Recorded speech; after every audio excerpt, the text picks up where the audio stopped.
Let's have a conversation on the back of this, and I've been joined on the telephone lines by security analyst Adib Sani. Good evening, Adib. Happy New Year. Should we be alarmed by this video? Absolutely, my brother. We have every reason to be alarmed and ashamed of ourselves, unfortunately, because of the nature of the video and because of the series of protocol and security breaches that came to play as a result. I remember when Caleb Kuda took a video of certain vehicles that were left to rot at the national security. It looked like the world was coming to an end because they said that it was a security zone. So for the seat of the president to be desecrated in this manner is something I find extremely alarming. The use of drones. The producers or the director of the video might innocently capture where he's not supposed to capture, knowing full well the details drones capture. The unfettered access, Meek was given access to the ceremonial room where the president hosts other foreign dignitaries, including heads of states, access to the banquet hall where major state events are held, including the swearing in of government appointees, access to the walkway, access to the Jubilee House compound where a drone was used. I think that it is way too much, and definitely somebody must be held to account for these breaches. Right. So how does this bother on security? We know full well that we are not in normal times, and so the need for us to exercise a great deal of circumspection in our security hygiene. The fact that a drone was used in that manner, I think is wrong. Like I indicated, innocently, maybe the director doesn't mean harm, but innocently, it might have captured where it's not supposed to capture, and that might be a great resource to any party that might want to hurt us. Right. Secondly, what happened exposes certain dark truths about the security protocols and arrangements at the Jubilee House. The fact that the president's daughter is involved doesn't mean you allow things to happen the way it did. The recent information coming out showed that at a point, President Trump had to tussle with his driver and his bodyguards because they wouldn't allow him to get to the Capitol Hill where the protest was ongoing, because they felt that it wasn't in his interest, and they were doing their job, and their job is to protect the president. So whoever is involved, sometimes you might even have to go against the president's directive to ensure he is safe. Right. Do you get me? So all of these really raises a lot of concerns. Right. Adib, help us understand this. Under what circumstance should someone be allowed to shoot a video at a security point such as the Jubilee House? A lot of protocols should be followed. It should be well planned. It should be well choreographed. Just recently, we had James Corden going into the White House with President Biden. It was very obviously choreographed.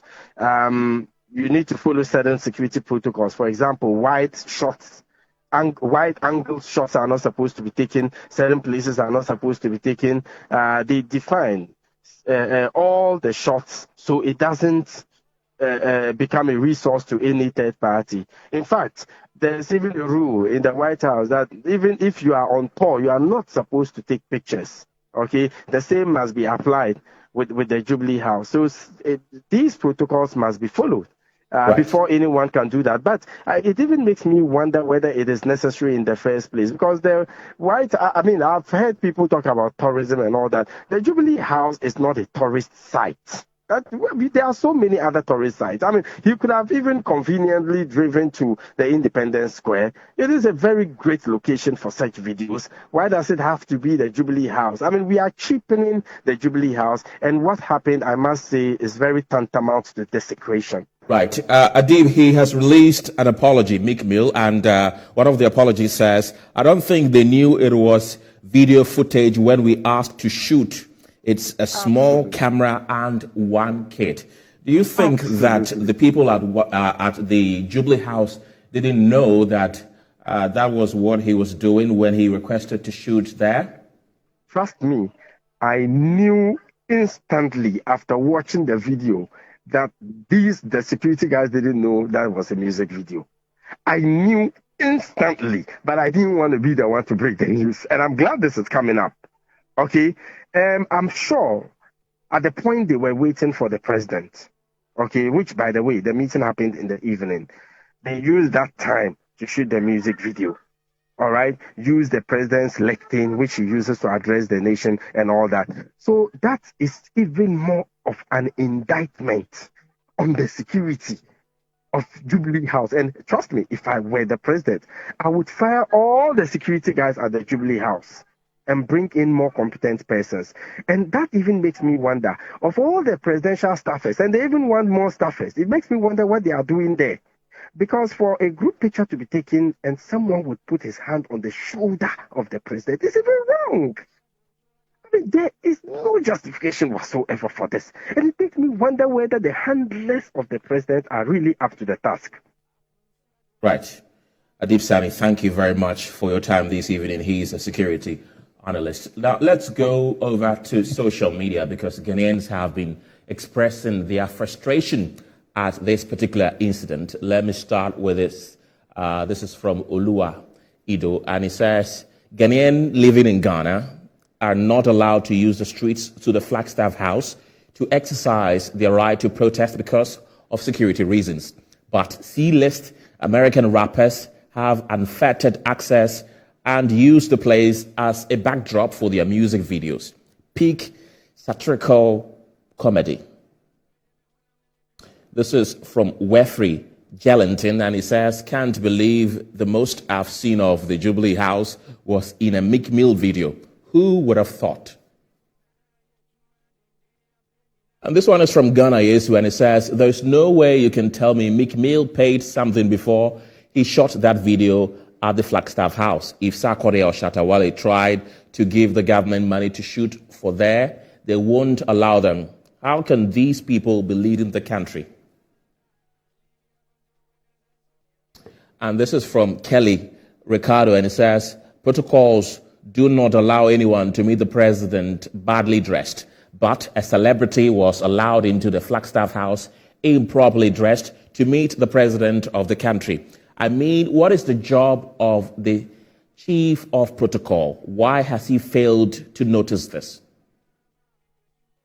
And this is from the MP of North Tongue, Samuel Okudzeto Ablakwa, and it says, all those responsible for this despicable desecration of the Jubilee House by Meek Mill must be fired immediately.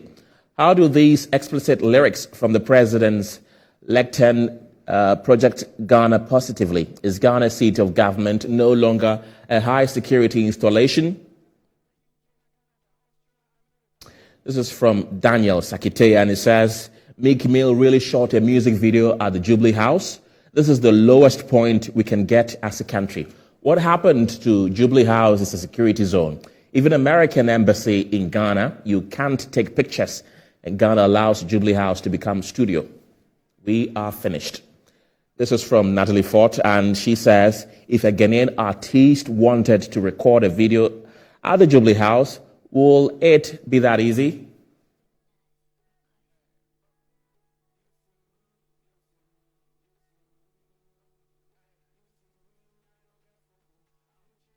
Please bear in mind that these thoughts were shared before Meek Mill issued that apology. So perhaps these people might have a change of mind after seeing that apology.